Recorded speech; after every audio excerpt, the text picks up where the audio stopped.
السلام علیکم معزز خواتین و حضرات، میرا نام شہریار اسلم ہے اور جس طرح کہ آپ سب لوگ جانتے ہیں کہ میرے بہت سے سیشنز پہلے ہوئے ہیں جس میں ہم نے ایڈکشن سے ریلیٹڈ جو ہے اور الکوہلزم پہ اور پازیٹیو ایٹیٹیوڈز پہ بھی بات چیت کی ہے. تو آج ہم کچھ بات چیت کریں گے life in the months after addiction. ٹھیک ہے، اس میں سب سے پہلا جو پوائنٹ آتا ہے وہ آتا ہے ہائی آگمنٹیشن.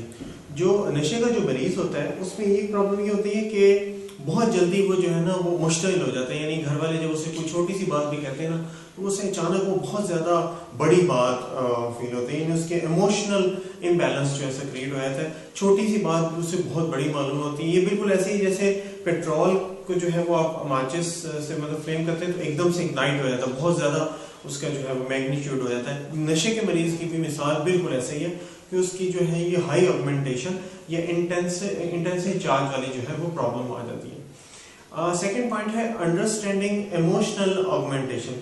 اچھا، نشے کے مریض سے جو ہے نا وہ بات چیت کرنے کا جو ایک وہ خاص طریقہ کار ہے. اس میں یہ خیال رکھا جاتا ہے کہ آپ اس کو اس طرح سے بات کریں کہ وہ اس کو بات سمجھ بھی آ جائے، اس کو بری بھی نہ لگے اور اس بات کو وہ فالو بھی کرے. ٹھیک ہے، ایموشنل جو ہے نا وہ بالکل ڈسٹرب نہ ہو. اس کے سامنے اونچی آواز میں بات نہ کرنی، غصہ نہیں کرنا، بدتمیزی نہیں کرنی، کیونکہ اس سے وہ جو پیشنٹ ہے وہ سٹریس کی طرف چلا جائے گا، ٹینشن کا شکار ہو جائے گا. اور جب سٹریس اور ٹینشن اکٹھے ہو جائیں گے تو وہ ڈیفینیٹلی ڈرگز کی طرف دوبارہ سے موو کر جائے گا. تھرڈ پوائنٹ ہے انسومنیا. انسومنیا یہ ہے کہ بیسیکلی جس طرح سلیپ ڈس آرڈرز وغیرہ ہو جاتے ہیں. کچھ جو پیشنٹس ہیں رات میں سوتے سوتے اچانک ان کی آنکھ کھل جاتی ہے، اس کے بعد پھر انہیں دوبارہ سونے میں مختلف ڈیفیکلٹیز ہوتی ہیں، یا خواب دیکھتے دیکھتے اچانک ڈر کے اٹھ جاتے ہیں اور ویوڈ اور انٹینس ڈریمز والی جو ہے انہیں پرابلم آنی شروع ہو جاتی ہے.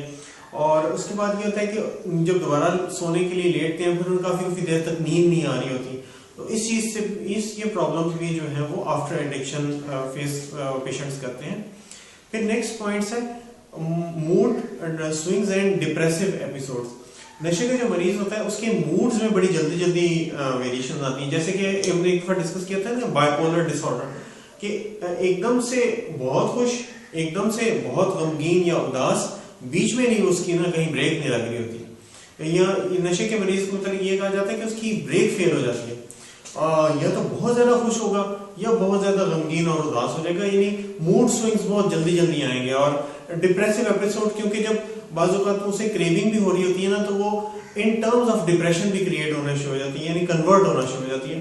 اور یہ ڈپریشن اور موڈ سوئنگز اگر آفٹر ایڈکشن آتی ہیں تو اس میں بالکل پریشان ہونے یا گھبرانے کی ضرورت نہیں ہے، کیونکہ یہ چیز باقاعدہ پیشنٹس کو بتائی اور سمجھائی جاتی ہے کہ موڈ سوئنگز یا ڈپریسو ایپیسوڈز ٹریٹمنٹ کے بعد کچھ حد تک آپ کی زندگی میں ان کا عمل دخل رہے گا. اس کے بعد پھر نیکسٹ پوائنٹ آتا ہے ریزیڈول ٹریمرز.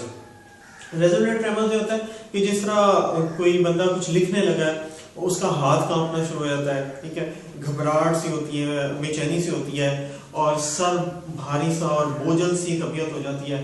مطلب کسی کام میں دل نہیں لگ رہا ہوتا، کوئی چیز مس کر رہا ہوتا ہے اور ہاتھ کانپ رہے ہیں. اور یہ اس طرح کی پرابلم یعنی بے چینی، گھبراہٹ اور مستقل مزاجی کا عدم ہونا یا فقدان ہونا، یہ پرابلمز اس میں بہت زیادہ آتی ہیں. نیکسٹ پوائنٹ ہے فوڈ کریونگز. نشے کے جو مریض ہے جب ٹریٹمنٹ کرا کے گھر جاتا ہے تو اس کو فوڈ کریونگز بہت زیادہ آتی ہیں.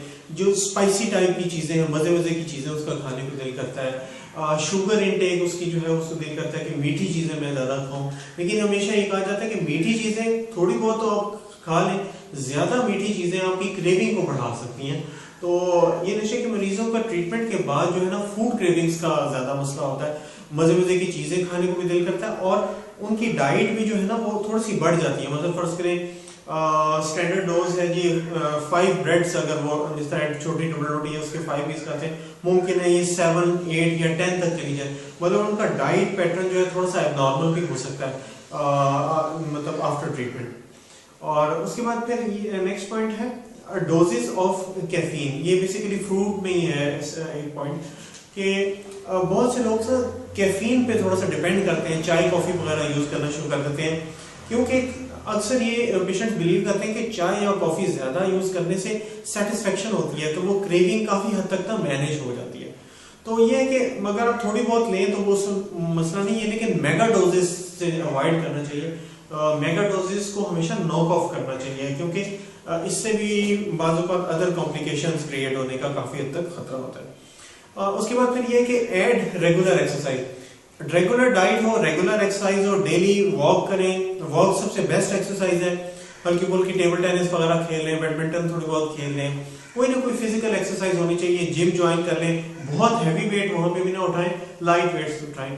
تو یہ ہے کہ اگر بہت ہیوی ایکسرسائز بھی کریں گے اس سے پھر کریونگ زیادہ ہونے کا خطرہ ہوتا ہے. اس کے بعد پھر نیکسٹ پوائنٹ ہے ٹیکنگ وٹامن سپلیمنٹس. نشے کے مریضوں کو ٹریٹمنٹ کے بعد یہ سجیسٹ کیا جاتا ہے کہ جتنے بھی وٹامن سپلیمنٹس ہیں ان کو لازمی جو ہے وہ اپنی اس میں ڈائٹ مین میں جو پیٹرن ہے اس میں شامل کریں. اس سے اوور آل ان کی باڈی جو ہے نا اس میں بیلنسز جو ہیں وٹامنس وغیرہ کے وہ بالکل صحیح رہتے ہیں. نیکسٹ پوائنٹ ہے فلیش بیک ایکسپیرینسز. نشے کے مریضوں کو نا یہ کہا جاتا ہے کہ ان کی لائف میں اس طرح کی پرابلمز ہو سکتی ہیں کہ ٹریٹمنٹ کے بعد ان کو زندگی کے بعد گزرے ہوئے واقعات بالکل ایگزیکٹلی اس طرح یاد آئیں گے جیسے اب سے کچھ دیر پہلے یہ واقعہ میرے ساتھ ہوا ہے. بے شک اس واقعے کو ہوئے 5 سال گزر چکے ہوں یا 3 مہینے یا 5 مہینے ہو چکے ہوں، لیکن ان کو ایگزیکٹلی اس طرح کی فیلنگ ہوگی یار اب سے تھوڑی دیر پہلے یا بس جسٹ کل شام کو یہ واقعہ جسٹ ابھی میرے ساتھ ہی ہوا ہے، اور یہ بالکل ان کو ریئل اس طرح کی فیلنگ ہوگی. اور اس کے بعد پھر نیکسٹ پوائنٹ آتا ہے سیکچوئل ڈس فنکشن. نشے کے جو مریض ہیں جس طرح ٹریٹمنٹ کرانے کے بعد گھر جاتے ہیں ان کے ٹائمنگز بہت حد تک ڈسٹرب ہو جاتے ہیں. ٹائمنگ سے مراد بالکل ایسے کہ جسٹ ابھی جو ہے وہ سیکچوئل پروسیس سٹارٹ ہوا اور ود ان سیکنڈ جو ہے وہ اینڈ بھی ہو گیا. وہ کہتے ہیں یہ تو بالکل سیٹسفیکشن تو ہوئی نہیں ہے، تو ایسے لگے جیسے کیا یا نہ کیا وہ برابر ہے. تو یہ ہے کہ اریکشن کی پرابلمس بھی ہو سکتی ہیں، اور مسلز جو ہے وہ ان میں بھی کچھ کانٹریکشن کی بھی تھوڑی بہت پرابلم ہونے کے چانسز ہوتے ہیں. تو یہ ہے کہ اگر یہ چیزیں یہ تھوڑی بہت آئیں بھی تو اس سے گھبرانے یا پریشان ہونے کی بالکل قطعاً ضرورت نہیں ہے. یہ چیزیں بالکل نارمل ہو جاتی ہیں with the passage of time. پھر اس کے بعد نیکسٹ پوائنٹ ہے ہیڈ ایکس. ٹریٹمنٹ کے بعد لوگوں کو اس طرح کی پرابلم ہوتی ہے پیشنٹس کو کہ جی سر بھاری بھاری سو رہا ہے، بوجھل طبیعت ہو رہی ہے، آوازاری ہو رہی ہے، کوئی کام کرنے کو دل نہیں کر رہا، شدید گھبراہٹ سی اس طرح کی فیل ہوتی ہے. سائیکولوجیکلی ان کو ایسے فیل ہوتا ہے جیسے میرے سر میں درد ہو رہی ہے، حالانکہ وہ ہو نہیں رہی ہوتی. وہ بیسیکلی ایک کریونگ کا ایک ایلیمنٹ ہوتا ہے. ان کو فیل ایسے ہوتا ہے کہ سائیکولوجیکلی کہ میرے ہیڈ ایک ہو رہی ہے، لیکن وہ ایکچوئل ہوتی نہیں ہے. پھر نیکسٹ پوائنٹ آتا ہے ویٹ گینز اینڈ لاسز. جس طرح پیشنٹس جو ہیں وہ تھوڑی بہت اگر اوور ایٹنگ کرتے ہیں یا ڈائٹنگ وغیرہ کرتے ہیں تو ان میں زیادہ چانسز ایسے یہی ہوتے ہیں کہ جس طرح اوور ایٹنگ کرتے ہیں ٹریٹمنٹ کے بعد پیشنٹس ان کا پھر ویٹ جو ہے وہ تھوڑا بہت انکریز کرتا ہے. لیکن اگر وہ تھوڑی بہت ایکسرسائز کرتے ہیں نا، جس طرح واک وغیرہ ہو گئی یا کوئی بھی ایسی ایکسرسائز، تو ان کا پھر یہ ساری چیزیں نارمل ہونے شروع ہوتے ہیں. تھوڑا سا ایکسٹرا کھا بھی لیں تو اگر آپ ایکسرسائز کر لیں تو اس کے ساتھ کوئی فرق نہیں پڑتا. مطلب آپ یہ اگر کہیں کہ میں تھوڑی سی مٹھائی کھا لیتا ہوں، لیکن اس کو پھر آپ یہ ہے کہ واک کر کے اس کو ساتھ برن بھی کر دیں، کنزیوم کر دیں، تو وہ یہ چیزیں آٹومیٹکلی آپ کی بیلنس ہونا شروع ہو جاتی ہیں. اس کے بعد پھر نیکسٹ پوائنٹ آتا ہے ایکس، پینز اینڈ کریمپنگ. ٹھیک ہے، بعض اوقات نشے کے مریض کو ٹریٹمنٹ کے بعد اس طرح ہو گیا کہ یار میرے تو یہ کھنچ رہے ہیں بازو، اور گھبراہٹ ہو رہی ہے، بے چینی سی ہو رہی ہے، اور کریمپنگ ہو رہی ہے، اور جو مطلب اس طرح کی عجیب آوازات سے طبیعت ہو رہی ہے، میرے جسم میں تکلیف ہو رہی ہے، درد ہو رہی ہے، میری ٹانگیں جو ہیں وہ اسٹریچ ہو رہی ہیں، کمر میں ہلکی ہلکی درد ہے. تو ان چیزوں سے بھی بالکل گھبرانے یا پریشان ہونے کی ضرورت نہیں ہے. یہ چیزیں جو ہیں وہ ایڈکشن کے بعد یہ تھوڑا بہت پرابلمز رہتے ہیں، لیکن یہ with the passage of time یہ بالکل ٹھیک ہو جاتے ہیں. پھر نیکسٹ پوائنٹ آتا ہے فارگیٹفلنس. چیزیں بعض اوقات کچھ تھوڑی بہت بھول بھی جاتی ہیں کہ کچھ چیزیں یاد ہیں، واقعے کا کوئی ایک حصہ ان کو یاد ہے، باقی کا ایک بیچ میں جو حصہ ہے وہ بھول رہا ہوگا. یعنی تھوڑی فارگیٹفلنس کی فیلنگ اس طرح آتی ہے کہ یار کوئی ایونٹ ہوا، اس کا کچھ حصہ یاد ہے، باقی کا بالکل بھول گیا. تو اب یہ پرابلم بھی ایڈکشن کے بعد تھوڑی بہت آتی ہے، لیکن اس میں بھی بالکل گھبرانے یا پریشان ہونے کی ضرورت نہیں. اور ہمارا جو لاسٹ پوائنٹ ہے وہ ہے کولڈ، فلو اینڈ انفیکشنز. نشے کے مریض کے ٹریٹمنٹ کے بعد یہ ہے کہ اگر تھوڑا بہت سے کولڈ فلو کی یا وائرل انفیکشن کی تھوڑا بہت مسئلہ ہوتا بھی ہے، اس میں بالکل قطعی پریشان ہونے کی ضرورت نہیں ہے. جب باڈی کیمیکلز بالکل نارملی باڈی میں رن کرتے ہیں اور آپ کی جو نیچرل جو بالکل صاف خون ہے وہ جسم میں گردش کرتا ہے، اس سے پھر یہ آپ کی ساری چیزیں گریجولی سب کچھ نارمل ہونا شروع ہوتا ہے. اس میں بالکل گھبرانے یا پریشان ہونے کی ضرورت نہیں ہے. تو میں آپ سب لوگوں کا بے حد شکر گزار ہوں کہ آپ نے اپنے قیمتی وقت کا کچھ حصہ ہمیں دیا. اور جیسا کہ آپ سب لوگ جانتے ہیں کہ میں نشان فاؤنڈیشن کے بہاف پہ آپ سب لوگوں سے مخاطب ہوں.